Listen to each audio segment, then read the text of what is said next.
how anyone can solo flawless the brand new Sundered Doctrine dungeon, and I do mean anyone because in my opinion, Titan is not only the easiest class to do it on, but also the fastest class. I'm going to show you what build you want to use for each encounter, the perfect strategy to employ for each encounter, where to stand for DPS, all the secret little cheat spots, everything you need to know to walk out of here with a solo flawless clear. I've taken the liberty of already making my way to the first encounter, so we don't have to waste 5 minutes of me talking and running over here. As far as build goes, you're basically going to run the same exotic armor piece and subclass setup for the entire dungeon. And that is going to be an insurmountable skull fort, which recently got a nice little buff. Final blows with arc melee's trigger health regeneration, and fully restore a melee charge. But what's different now is if you accidentally use your melee on an enemy and you don't kill it, or you just whiff your melee straight up, you can just regular melee or do knockout melees to get arc melee energy back, so you get it back really quickly and you have maximum uptime on it. Basically impossible to die with this build. We're going straight arc, Thunder Crash, Rally Barricade with Storm's Keep. That's going to come in a little bit later, specifically for the second and third encounter. Thunderclap is my favorite melee option to use for this. I'm going to show you some keybind settings as well to make this build feel a lot better. We're going with Pulse Grenade. We're going with Knockout, obviously. Anytime we critically wound a target or we break their shield, we get Knockout, and then defeating the targets with melee attacks makes us amplified and gives us healing. That's really nice in case our powered melee's down, helps us stay alive just with the regular melee punches, and the knockout punches give us bonus melee energy back through Insurmountable Skull Fort. As far as fragments go, resistance for bonus DR. Frequency, melee hits increase your equipped weapon's reload speed, which is nice for DPS, and while amplified, the effects are increased and we gain increased stacks of bolt charge from all sources, really good for DPS.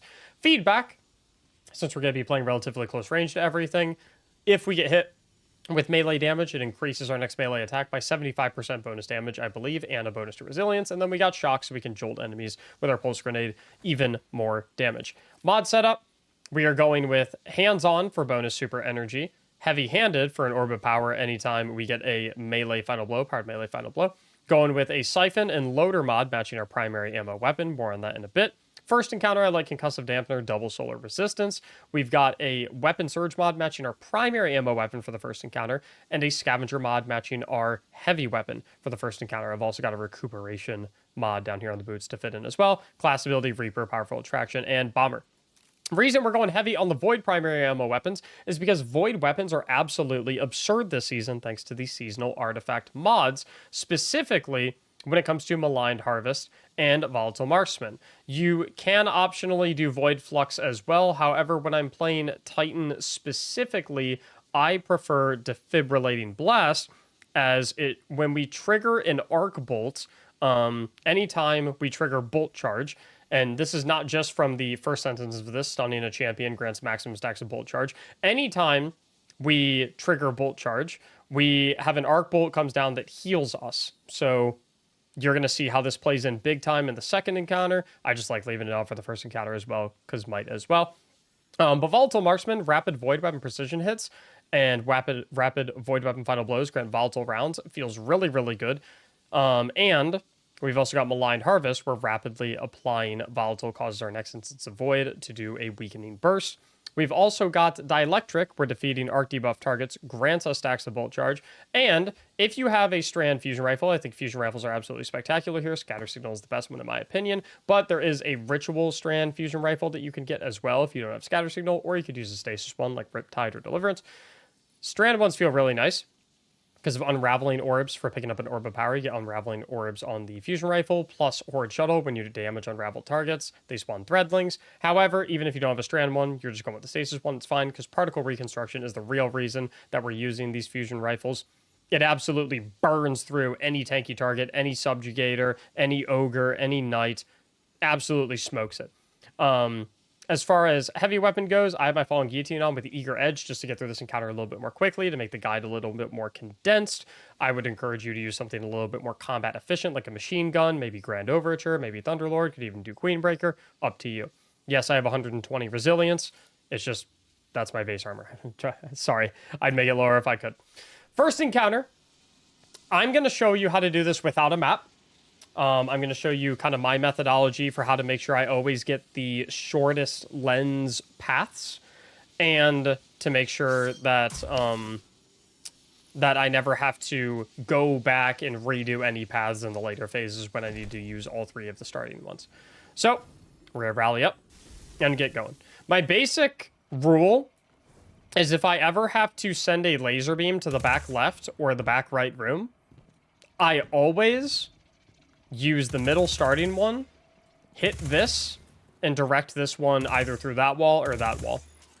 And that allows me to do a 2-lens link, and it effectively ensures that I will always have optimal, oops, I accidentally threw my grenade, always have optimal pathings through these 2 lenses. You'll see more so what I mean as we get through this encounter. Oh, speaking of, so basically the way you're going to want to play this is always just melee everything. I forgot to mention the keybinds for this. You want to make sure that you have keybinds for charged melee and uncharged melee as opposed to auto melee. So by default, if you go to your binds, you can do this on controller as well. Your auto melee will have a keybind. You actually want to take this off and set up your melee button on charged melee and uncharged melee. What that does is, no matter how close you are to an enemy target, if you have your powered melee ability available, it will prioritize your powered melee ability over your uncharged melee ability. As opposed to if you have auto melee on, if you're close enough to a target, even if you have your powered melee available, it'll use your uncharged melee instead, which we don't want because we always want to use Thunderclap if it's available, which it should always be available, assuming we're not missing it, no matter what. So, step 1 for this area. Sometimes you can just look at the puzzle for phase 1 and you can solve it yourself. Or you can just run around and find the bat. I've found that we have Traveler. But I am going to finish off this lens bearer because I always like to pick up a lens and take it with me to the next room. So right now I'm hunting for Traveler. So I'm going to come over here and go into this next room. And the reason for that is I always like to kill the ads, by the way, in these rooms before I worry about the big guy. The reason being is that I always like to place these lenses in the areas because I can't pick up 2 lenses at once and this will despawn. And so I always like to just, as I'm running around the rooms, finding the symbols and finding the bat, I always like to just place lenses and drop them off as I go because these don't despawn unless you use them in a chain for the phase. So even though I'm putting this one here right now, there's a good chance that it's still going to be here in 2nd phase or 3rd phase because I'm not going to use it in 1st phase. Anyway, we know we have to get Traveler for this first one. The way I treat this is I always look at the plate and I always kind of like map my way backwards and kind of like eyeball my path down. So I'm like, okay, I need to get to this one. How do I get to this one? Well, according to this one, according to the red arrow, I can rotate this to face that. So it looks good. So we'll do that. Okay, how do I get to this one? And so I'll look at here and I'm like, ooh, I can get that one through the wall. How do I get to that one? And then I come up here. I'm like, oh, okay, this looks like that can go to that one. And that's kind of like the methodology I use. I just kind of backtrack my way through all of the lenses until I eventually get back to the start. And that way I never have to use a map or anything like that. And then as you get in more attempts and whatnot, you're just going to become a lot more familiar with this room. And you'll end up in a situation where you just kind of know the optimal paths like the back of your hand, and it won't really be a problem. So that's kind of how I like going about it. You can use a map if you want to. There's nothing wrong with that. I'm just kind of showing you all the way I do it. So I'm going to get that lens right here.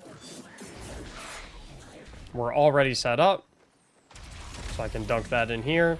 These red notches are really nice, by the way, as well, for always knowing where the beam is going to go. So it's going to go into here, head into that wall, go through this wall, and just take the path that I kind of like backtrack mapped, if that makes sense.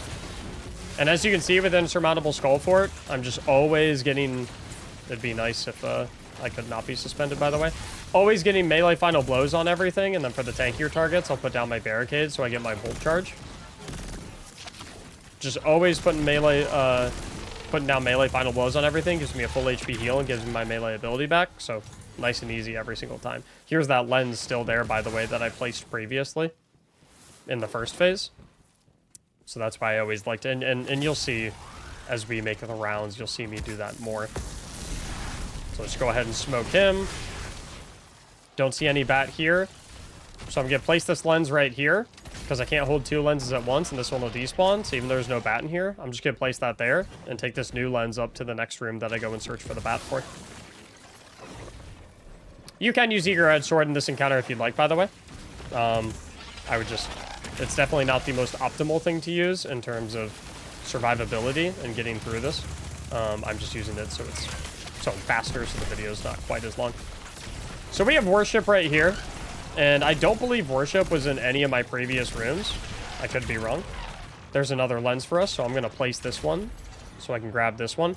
We're just kind of filling out all of the lens positions, because why not? There's not really any reason not to. So I believe Worship is going to be this one, and it is. So, Tanky Subjugator. I'm just going to punch all these Weavers so they're not bugging me.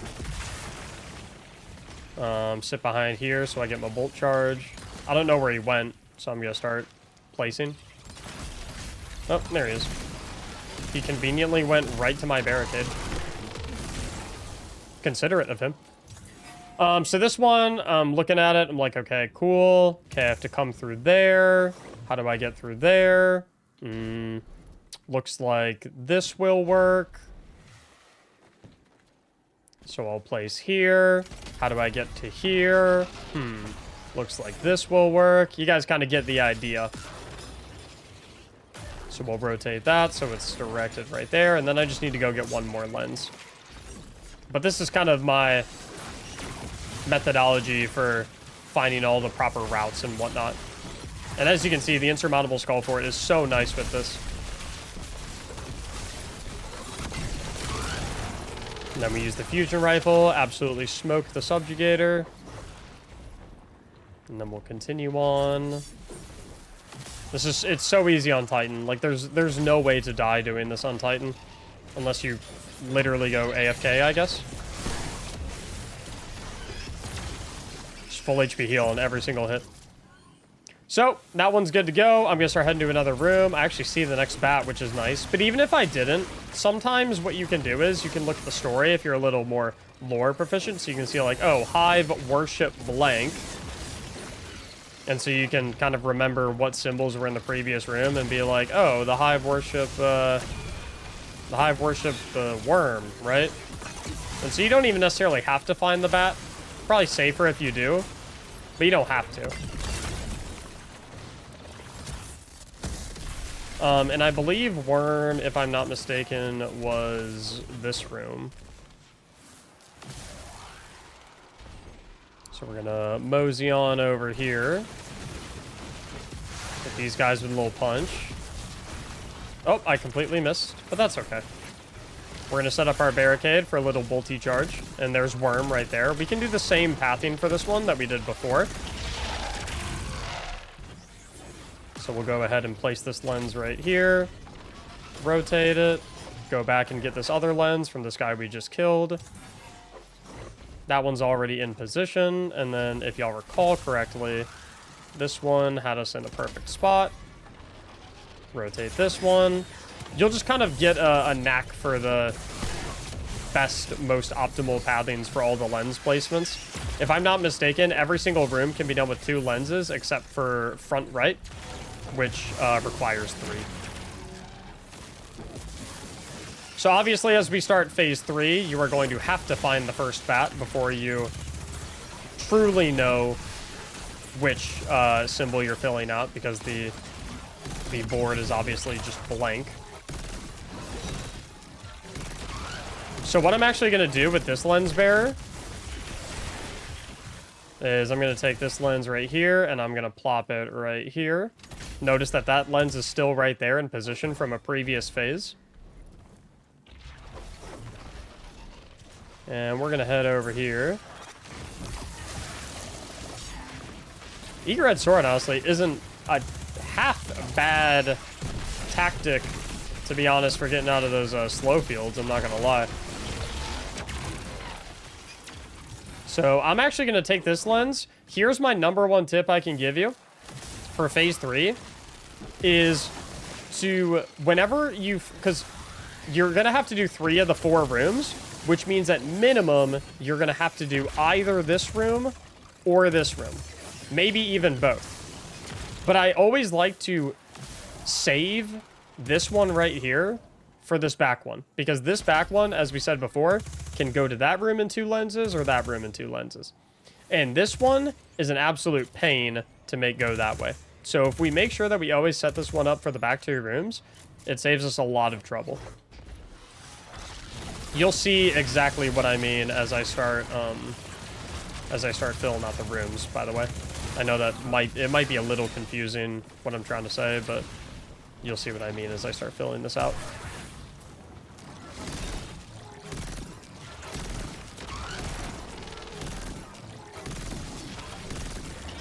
I maybe should have Thunder Crashed him there. That was a little spooky, but it's all good. We know that we are guaranteed to have the bat in here, because we already checked all the other rooms. You are not hitting me with tinnitus. And we have pyramid. So what I'm going to do, to be honest, is I'm just going to dunk this right here. And I'm going to T-crash this guy. And I don't recall which room was pyramid, because I wasn't paying attention. That's Witch Queen. So I know it's one of the rooms on the other side.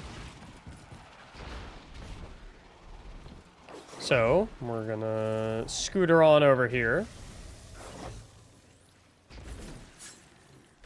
That's what I get for not paying attention. There's pyramid. We're gonna place right here. We're gonna do the same pathing that we've done the past 2 times.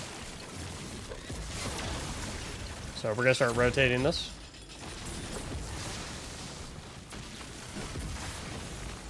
And melee all of these guys. As you can see, Insurmountable Skull Fort is kind of good for this. Not cool, buddy.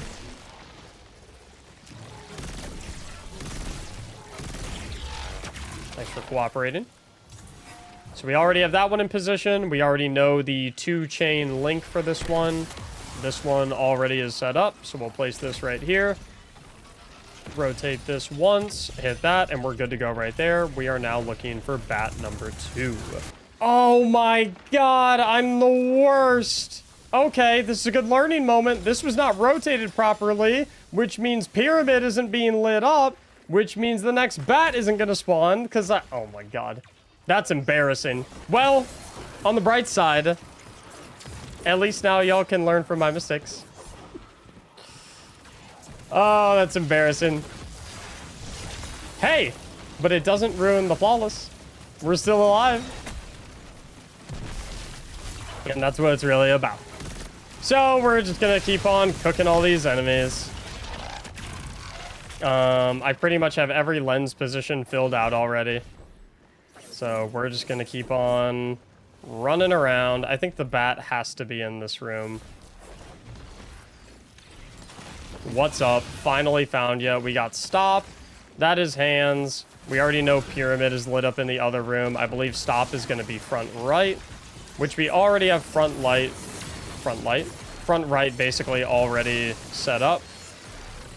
So all we're going to have to do is rotate this puppy right here. Rotate it again.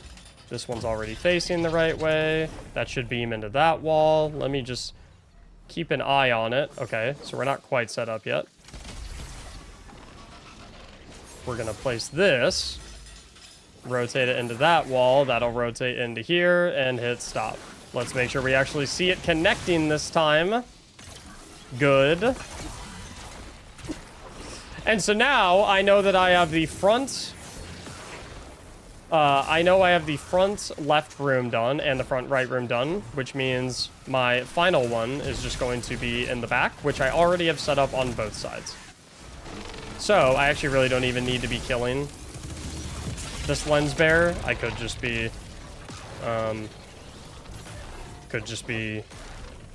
trying to find the bat to confirm which symbol I indeed need. We can also look pyramid stops blank. I believe it's pyramid stops Witch Queen, if I'm not mistaken, but let's make sure we're correct. Last thing we want to do is mess up a run like that. Pyramid stops Witch Queen, perfect. Already have this set up for the most part. We just need to rotate it. Guess we rotated it the wrong way. We're going to throw this down. Get our melee back. Thanks, Insurmountable Skull for it. Rotate it back around. Rotate it one more time. Then we're going to Eager Edge out of here. Accidentally hit an enemy. And then we should already have this set up. We do need to make sure this one is pointing the right direction, though, which it is. As you can see, this bar in the back is the back of it, which means the light will go the other way. We want to set it down there, which is perfect. And then we simply need to rotate this one so it shines that direction. Other way. And beam, and we're done so. It'll take a little bit for the light to travel, but then everything will despawn. Wheel hums to life. Pyramid accepts the truth. Good to go. A little bit of an embarrassing mistake, but a good mistake to learn from. Now, I do recommend y'all continue watching through this transition area, because despite this transition area not being an encounter, there are still plenty of risky ways to die in it. Arguably, in my opinion, this transition area is more dangerous than this first encounter of the dungeon. So I do recommend you stick around just to see what, in my opinion, is the safest way to get through here. So, it's also going to save you a little bit of time, too, because I'll show you the most optimal ways through the maze puzzles and stuff like that. So as we fly down here, initial path is pretty linear, kind of only one direction you can go, until we get here to this drop-down area right here, a big old lit up. Right when you fall down, you're going to look and see a yellowish white light on your left. It'll not be the other way if you turn around. Looking at this light, we want to run forward until we hit the wall, turn 90 degrees to the right, run forward until we fall down into the swamp, turn 90 degrees to the right, run forward until we get to the intersection, turn 90 degrees to the left, and then run forward until we see the red light and jump up at the red light. Then from here, it's a linear path. There's all dead ends and whatnot other than the right way to go. But that will save you about 10 minutes of running around and being lost. I am 100% not speaking from experience. I've only ever spent a grand total of 6.2 seconds in that puzzle my entire life. Just trust me. For this area, can just kind of go ahead and fly past everything. I mean, you can kill all of it if you want to be extra super safe, but I don't think that's necessary. Once you get to this area, the third cubby will be the drop down. Be a little careful of this drop down because kind of want to fight the fall a little bit as to not fall into the abyss. And then we'll run all the way down here, turn to our left, and we have this little cubby to fall into. Be careful with this part. Don't get greedy here. Don't take things fast. Wait for the ball to fall all the way down. And then we're going to do a big old jump to the left cubby. Then we're going to do a big old jump to the second cubby on the right. Then we're going to do a big old jump to the third cubby on the left. Wait for another ball. And then we do go ahead and scooter on in here. Don't try and rush that, please. One jump per ball. Fall down here, turn to the left. These chasms, anytime you see a little indent, that is where a ball can be. We wait for the ball to pass, count to 1, and then we jump. We do not rush any of these jumps. Wait for the ball to... I'm not rushing this one either. This is how you play. Don't rush anything here. Terrible way to go out of your solo flawless right here would be to rush it. We're going to wait for them to go together. 1, 2. There we go. Nice and easy. Take it slow. Don't take this part as a joke either. I know it's not an encounter, but you're going to have wizards spawning on one of your flanks and an ogre spawning on your other flank. So don't treat this lightly. Treat the ogre with respect. Dispatch him nice and easy. Then we're going to run over, start working on the wizard. And then once the wizard is dead, we got Black Heart and Dark. So let's go ahead. Dark is a triple, of course, when I'm recording my guide video. At least Black Heart's only a 2. Not as bad.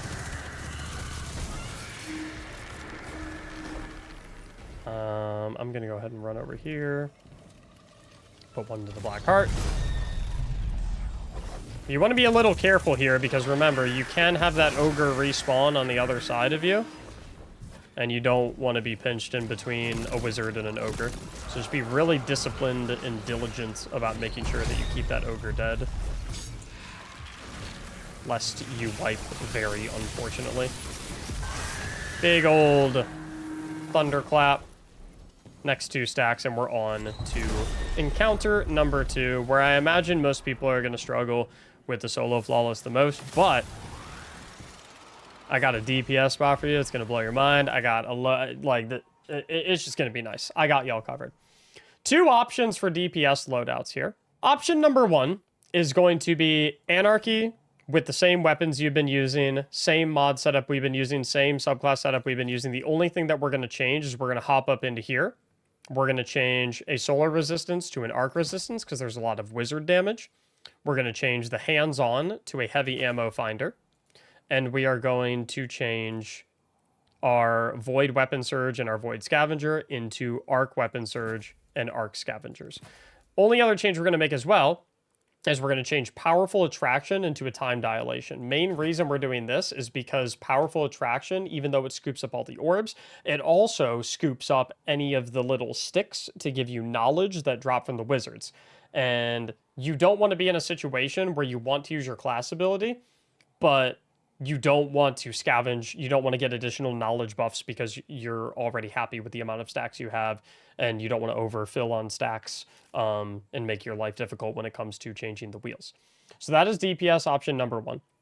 Option number 2, which is going to incorporate a nearly identical mod setup. We're keeping the resistances, we're keeping the heavy ammo finder, we're keeping the time dilation, none of that's changing. Loadout number 2, if you don't have Anarchy, is going to be, we're going to put on a heavy machine gun and we're going to throw on Wither Horde for our DPS. I'm going to show you a DPS phase with each and how to most optimally use each for the DPS phase. And I'm going to show you the safest way to do DPS phase, how to get the longest DPS phase possible, and how to borderline never have any ogres and a minimal amount of ads. So we're going to start with the Anarchy setup, and then we'll go from there. It is worth noting as well, if you're going with the machine gun Wither Horde setup, then the only thing that would change is your arc weapon surge and scavenger would become voids. That's all that would change. That's the only difference. Now, I know there's a lot of strategies about instantly rushing DPS phase, instantly throwing on kill, and just burning DPS phase over and over again. I don't love that strategy for 2 reasons. 1, I don't find that it's all that much faster than just doing it slowly but surely and methodically. But my main issue with it is when you're only focusing on getting kill to immediately to start DPS phase ASAP, you're typically not worrying about any of the other wheels. And if you're not worrying about any of the other wheels, then you're going to have negative modifiers on them. Not only are we not going to have stop on the other wheels, which prevents ads from spawning, and extend your DPS phase. By the way, you get longer DPS phases the more stops you have. But it also means you're going to have the bees being shot at you, you're going to have a ton of wizards firing at you, and you're going to have a ton of knights firing at you, and you're going to have ogres firing at you. And that is going to lead to a wipe. So I think it's much better to be methodical, have longer DPS phases, and play smart and safe, and I'm going to show you how to do that. The first thing I want to mention, though, is a very important mod for this, is Volatile Marksman with the boost, where it says Volatile Detonations Grant Class Ability Energy. And the way you're going to activate that boost, it's very easy. Don't worry, I'm not about to put any tonics on you. All you do is make sure you have the Tome of Want from this season in your inventory. And all you have to do is suspend your ritual and make sure then you have an active ritual. So you can put in literally whatever you want and then plug in. So like right now, since I don't have an active ritual, as you can see, you're currently not gaining any benefit from the Tome of Want. If I come in here, see my boost is grayed out. So all I have to do to get that boost is click on the Tome of Want, fill it up with 2 Essence of Desire, and boom, now you're going to see that we get that boost. And that is automatically intrinsic from the second you pick up the Tome of Want. So you don't have to do anything extra to get this boost available. That is the intrinsic first one that you get. The reason that is so important is because Defibrillating Blast is going to be continuously healing us anytime we trigger Bolt Charge, which is going to be huge because we're always going to be behind a barricade. And to always be behind a barricade, Volatile Detonations grant class ability energy, aka more barricades. You're going to see how this works out in the DPS phase. It's incredible. It's impossible to die, and your damage is goofy. You do so much damage. Let me show you how we're going to do this. The basic gist is we're just always thunderclapping everything. It's that simple. We're running around the map, and we're thunderclapping everything. So we're going to have an initial ad pack spawn right here. You're always going to, on a rotation, have packs of Grims and Weavers spawn around the map. So it'll be 1 Grim per side and 3 Weavers per side. I always like to put all of my focus on the Grims because they are the one thing that can shut you down with their Tinnitus, and then you can't use your melee ability. But with Thunderclap, it's not really that much of a problem. You are literally sprinting around the map. Maybe shooting your gun once or twice. Just doing this all day long. Now, as far as getting the symbols, I always like to make sure that I have all of the wheels on stop, starting from right and working my way down. So I'm going to make sure this one's on stop. An alternate option is blank as well. At the beginning of every phase, wheel 3 will be blank, so that one I'll let chill until it changes. And then boom, right there. I see that I can do 1 deposit for stop. I don't want to do it quite yet, though, because I am a little weak. So I want to run and find a trash mob to get a quick melee on first. Now that I've done that, I'm feeling a little more safe. Let me get this wizard out of the way. I can heal off of it as well. Let me thunderclap all these dudes. And then we're safe to get this dunk off. Okay, so now my far right side wheel, wheel number 4, is on stop. Now my wheel number 3 is on stop. Now I can worry about wheel number 2. And I'm just continuously thunderclapping everything. I don't think I can one-shot this night. Never mind. Ignore me. A lot of ads up here. Primed for thunderclapping. I always like to do a full charge on the wizards and the knights. You cannot thunderclap an ogre. I honestly just recommend thundercrashing the ogres just for safety. That ogre spawned because I did not properly manage wheel number 2 in time. But it's okay. We throw a barricade down, we get our bolt charge, and we blast him and he's dead instantly.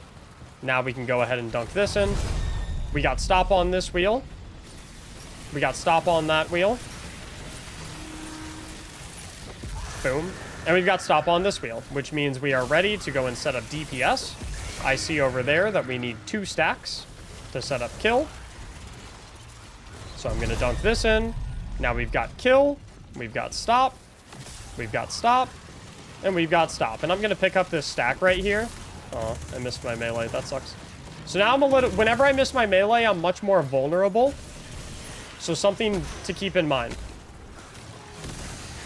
So now we got to be a lot smarter. As we get closer to DPS, we're going to run right here in the middle of the map. In this cubby right here. And we're going to pop our barricade. And we're going to go anarchy, anarchy. Anarchy, anarchy. Anarchy, anarchy. Get the reload. And then we're just going to spam barricades. And then we're going to get the volatile on here with our artifact mods and our void weapon. Anarchy, anarchy, anarchy, anarchy, anarchy, anarchy. And we're just going to keep spamming barricades. Volatile to get that bonus class ability energy. Make sure we keep reloading the anarchy as well. And just like this. I might be missing some of the anarchy, honestly. It doesn't really matter. Look at how much damage I'm doing. Kind of hopping up and down, spamming the class abilities. Sometimes the weavers will kind of mess with you. It honestly doesn't matter, because if you get pulled out, you can just go ahead and thunderclap them. But look at our HP. Look at how much healing we're getting from sitting behind these. Look at how much healing we're getting from proccing the bolt charge. It is so free. Just sit back here. And then if you don't have anarchy, or if you run out of heavy ammo while you're back here, if you run out of anarchy, then we're going to employ DPS option number 2 of a Wither Horde, where we simply stick a Wither Horde, reload, stick a Wither Horde, reload. I got an ogre down there that's messing with me. I don't like that. I'm going to chuck a grenade at him. New barricade, so I keep getting healed. Stick a Wither Horde. Oh, there's my DPS phase done. Hit a little thunderclap. Wither Horde him. Do definitely want to be a little careful here with ogres up. Gonna make sure I kill that Grim before he can tinnitus me. I mismanaged my wheels a little bit, which is why I ended up getting ogres. But Wither Horde also very respectable for killing the ogres. And now I'm going to show you kind of what a phase looks like if you're using the other DPS setup, that I recommend of Wither Horde. Maybe you don't have Anarchy, or maybe you're out of heavy ammo. You don't have any Anarchy bullets left. I always like using Thunder. You'll notice I didn't use Thunder Crash for the DPS phase. I honestly just like saving Thunder Crash for the Ogres. You can use Thunder Crash during the DPS phase if you want to, but I feel like our damage is perfectly fine without it. So right now, back to business. I'm focusing on making sure that I have proper stacks and proper dunks. I was a little too late on this one, unfortunately, which means I am going to get Wizards and Knights, but that's okay.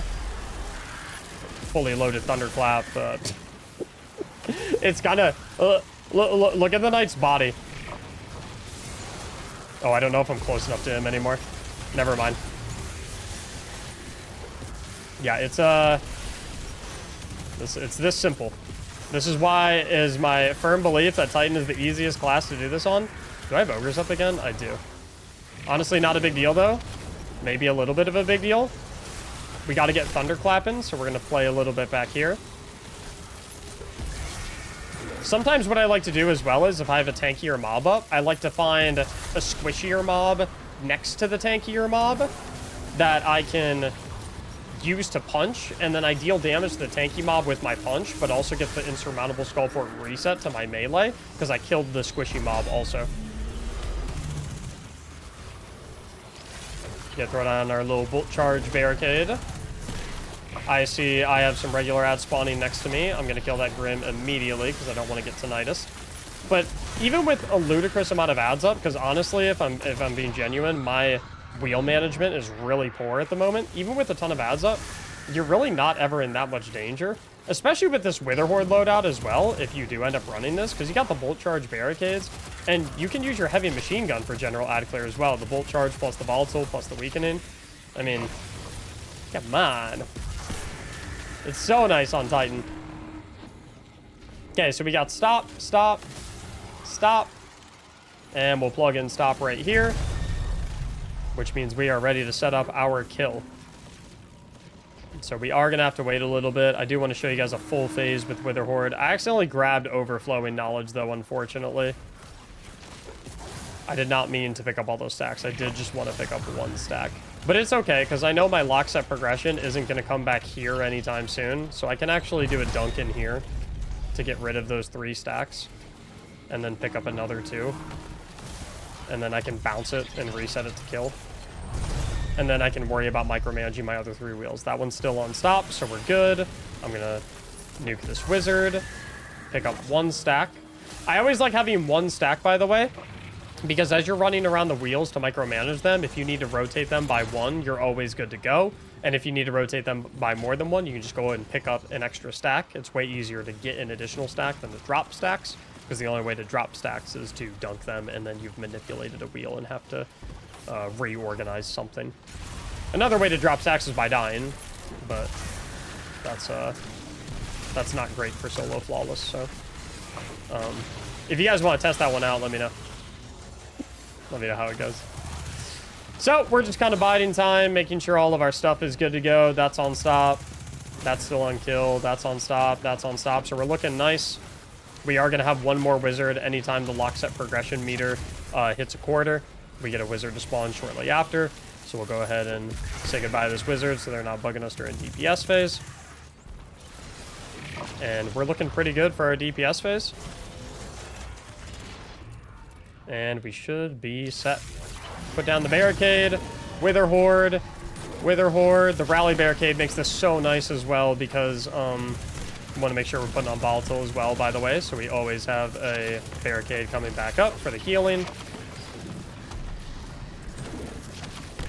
And if you ever get in a sticky situation with your health, you can just back up into this cubby a little bit more, and then basically none of the Shriekers can hit you. So we're just going to Wither Horde. Let's get that Volatile back on. Sometimes I like to jump to try and get a better angle on its eye. Your angle here isn't the greatest, admittedly, but we prioritize a safe angle over anything else, obviously. Get that barricade down. And as you can see, Wither Horde is still extremely good damage. It honestly might be better than the Anarchy. I'm not gonna lie. There's something about it. It's kind of cooking. Keep spamming the barricades. It might be comparable to Anarchy. See if I can get one on that third one as well. Yep. And that's kind of it. Yeah, and like I said, if you're taking a little too much heat, it is gonna drop your damage significantly, obviously, because you're not getting bolt charge, but you can just sit like right here. Easy peasy. I mean, like I said, the only way that would happen where you get overwhelmed is if you're not actually managing the wheels and you're getting a ton of wizards, knights, ogres spawning during phase. If you're actually managing the wheels, not only do you get a really long DPS phase because of all the stops, but then you don't have anything messing with you back there. So for transition area number 2, I've taken the liberty of already putting the Shrieker eyeball in the bowl to open the door, because no one needs to watch me struggle on that for 65 minutes. But I highly recommend watching this as well, because I got a couple skips for y'all and how I prefer to manage some of the rooms. I'm going to use an Egret sword to skate on by to hopefully make it as quick as possible, but yeah. When you come down this hallway, hug the right side, and then you're going to go left at the fork and follow the red trail. So we're going to keep on rolling. Scooter on down here. Whoops, hit my head, jump on past. For this area, we do have to kill all of these enemies right here. Shouldn't be a huge problem. A couple thunderclaps and whatnot will do the trick. Insurmountable Skull Fort is seriously so crazy. That's it. Ta-da. And then for this area, you can just sprint past everything if you want to. I'd recommend killing at least, like, maybe some of the Grims. Maybe the Wizard. Just so they're not messing with you. Honestly, this area is up to you, whether or not you want to take your time and kill every single enemy. Probably safer to do that, but they're not that much of a threat. What is a threat, however, is this upcoming area right here, which I recommend you do treat with respect. All of this area right here, you can fall down and die, which is a problem because there's a lot of Grims flying around up here. And so if you do a little jump and one of them rips a tinnitus and you just fall, then you're just done. It runs over. So I do encourage you to treat this area with respect and make sure you definitely kill the Grims. With the exception of, like, maybe you could Thunder Crash up onto that platform or something. I don't know if tinnitus can knock you out of Thunder Crash. But like I said, just like this area right here, these Grims, last thing you want is to be jumping onto this platform and then one of them hits you with tinnitus and then you're done. So I do recommend treating that with a little bit of safety. Once you get to this area, this is where we're going to have to do a little bit of wheel swapping. My general order of operations to make this as quick as possible and therefore as safe as possible is fusion rifle that, take this lens, fusion rifle that, hop up, rotate this once, hop down, rotate this once, hop back up here. Then I like to input this lens. Then I like to hop up here. Then I like to grab this lens. And then I like to jump on down here, Thunderclap a Thrall to get my HP back, T-Crash this Wizard, put this other lens in here, turn on Enter. And then we're going to send Enter to the left, Worm is going to go to the right. So that's already looking good. Next we got to get our Worm situated. So like I said, Worm is going to the right. I'm going to put down my barricade right here. These 3 Grims just infinitely respawn. So you can kill them to get like a temporary break from them, but they will just keep coming. So we'll rotate this. This has to go to the right. It's going to send it here. This one has to go up. So we're just going to rotate it once. Going to have to break this.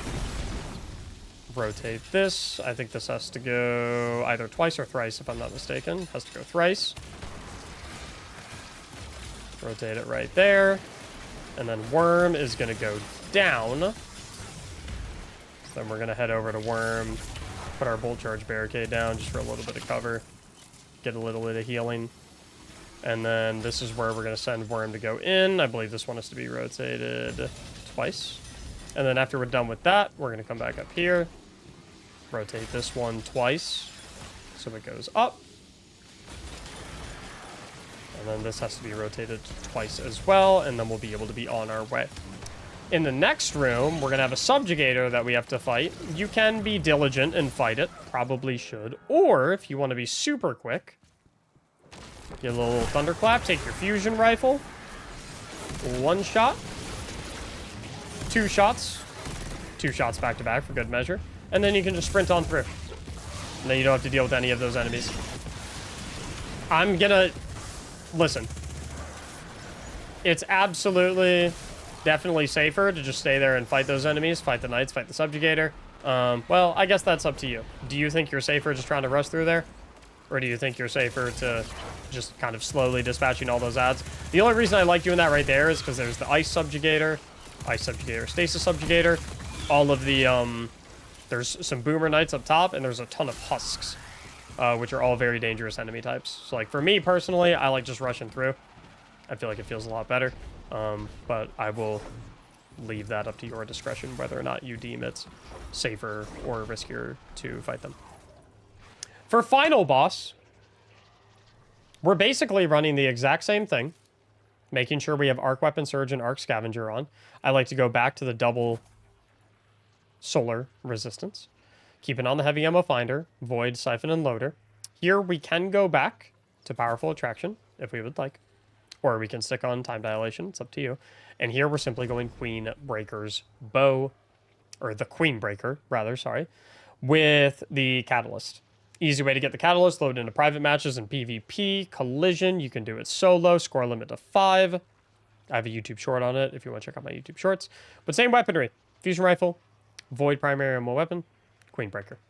I'm going to show you 2 example phases of what I do if the bat is on this side or if the bat's on that side. And yeah, that'll be about it.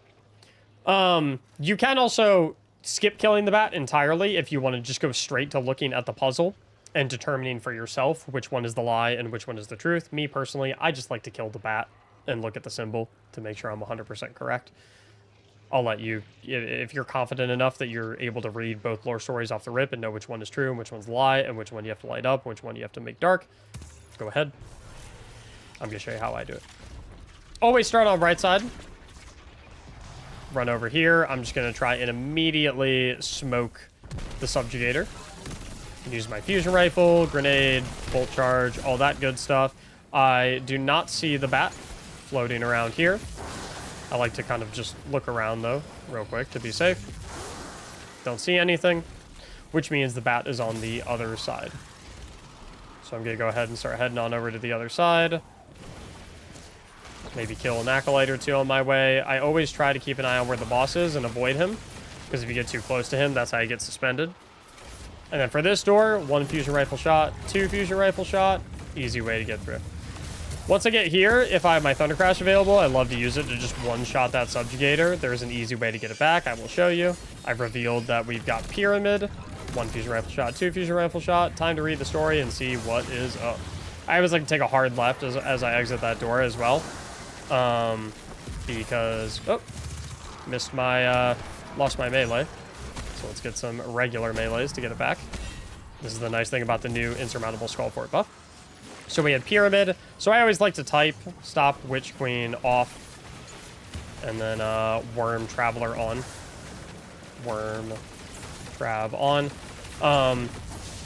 Little ballsy to type it up here with everything shooting at me. Safest place to do the typing is just run down here. Kill a snipe real quick. So what you can do to do the symbols is you can like kill all these thrall. Because it's super safe in the basement, boss doesn't come down here. This is also where you can refarm your super ahead of time for DPS phase, since we used it on the Strand Subjugator. A little risky right here. And what you can do is you can just kind of hang out right here and just hop up to look to see which symbols you need to turn on and which ones you need to turn off, and then come back downstairs to type them. So I need to do Traveler on, which I know is in this room. So I'm going to run over here and get that out of the way. I know it's right here. So I always like to, after I shoot all of them, I like to run away. Because those threadlings hurt. And then once I've run away, I can maybe start doing some punches. But I don't mess with tanking those. I get out of there. So we need Traveler on. So we're going to rotate this. Looks like twice. Get out of there. Perfect. And then we're done in this room. We need Stop, Witch Queen, and Worm. So I know... So we're going to go out here. Hard left, because that boss is always going to be there waiting for us. And we're going to go over to the right side.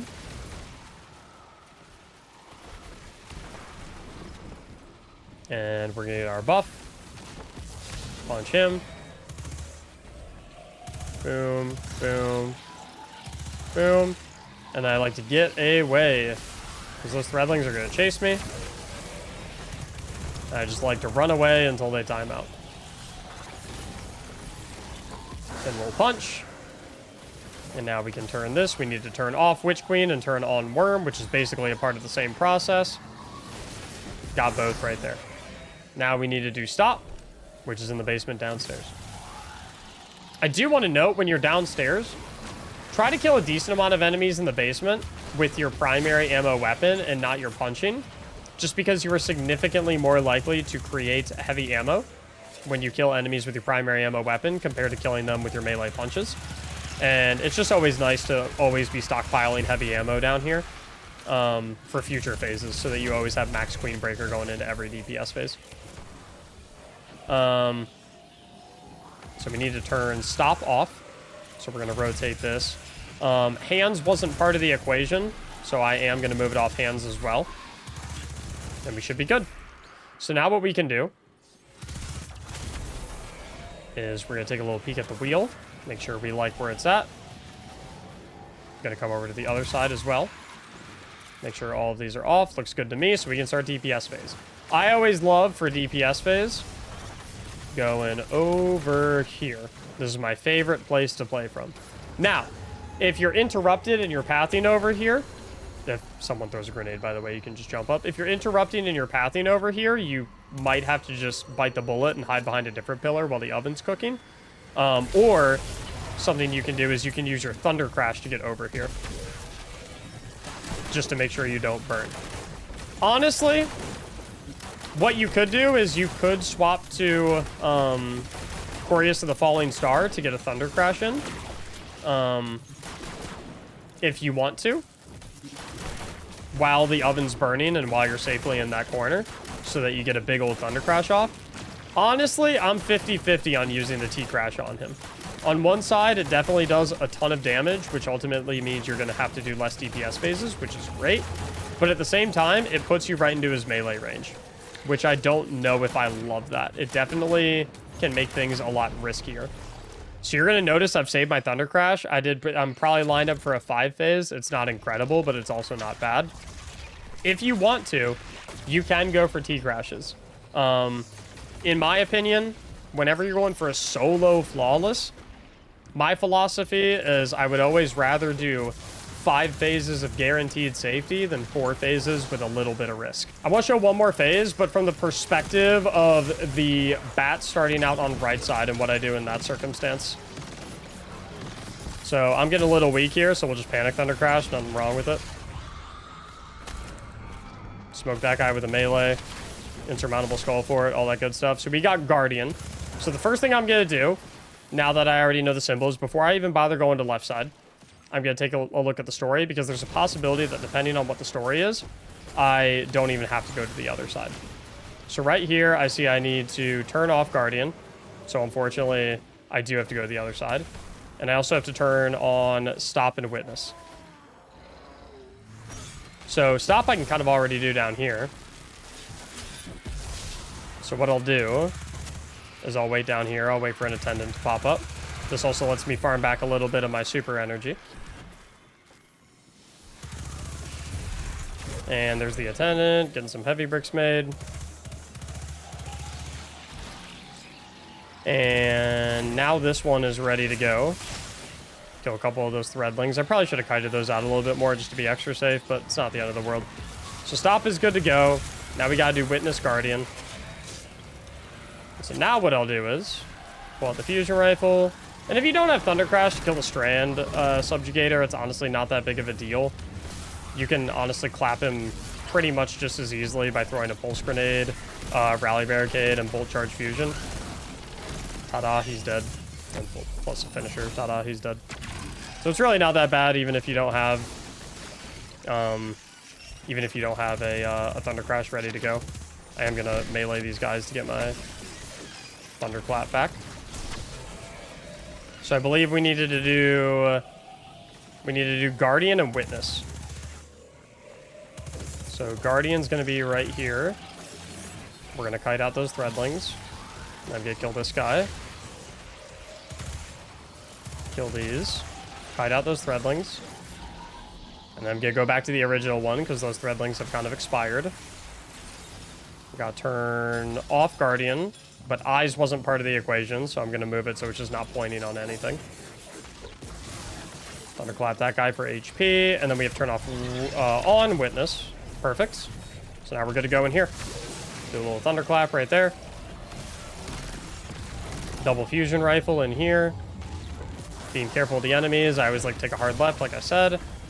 And then honestly, down here while I'm farming super, I always like to try and just use my my primary ammo weapon to kill all these enemies instead of just punching them all the time, because it makes it more likely that they'll drop heavy bricks. So we're set up well for future phases, like I said before. So we're gonna hang out down here. And I do want to show a phase with Thunder Crash for comparison, and I want to show like kind of what some of the dangers look like with Thunder Crash. So honestly, what you would probably do is you'd probably swap to your Quirius while you're down here. Now we have our super back, we have max heavy, we have our super. Boss is right there, which I'm keeping an eye on. I like to try and throw a pulse grenade sometimes at some of the enemies that are up here. Hopefully to kill some of the stasis. Hopefully to kill some of the stasis reavers. Oh boy, that was almost really bad. I'm gonna jump up really high just in case an Acolyte throws a grenade at me. I accidentally ran straight into the wall. So we'll chill out here for a little bit. Right as the shield comes down, that's when it comes time for the barricade. And we're gonna see what kind of damage we can put on. Kind of move with the boss. When the boss starts pushing up on you, sometimes his pulls will get you, other times they won't. I kind of recommend, if his pull does get you, then you might as well rip the T-Crash right then and there. But I love always trying to position myself between him and this cube right here. So that if they do get me, I kind of just go right into the cube. That is huge if the oven turns on as well, because it'll stop you from getting pulled directly into the arena and then dying because the oven cooked you. I'm just going to try and jiggle to get a couple more shots in. You can DPS him a little bit longer even after the oven turns on.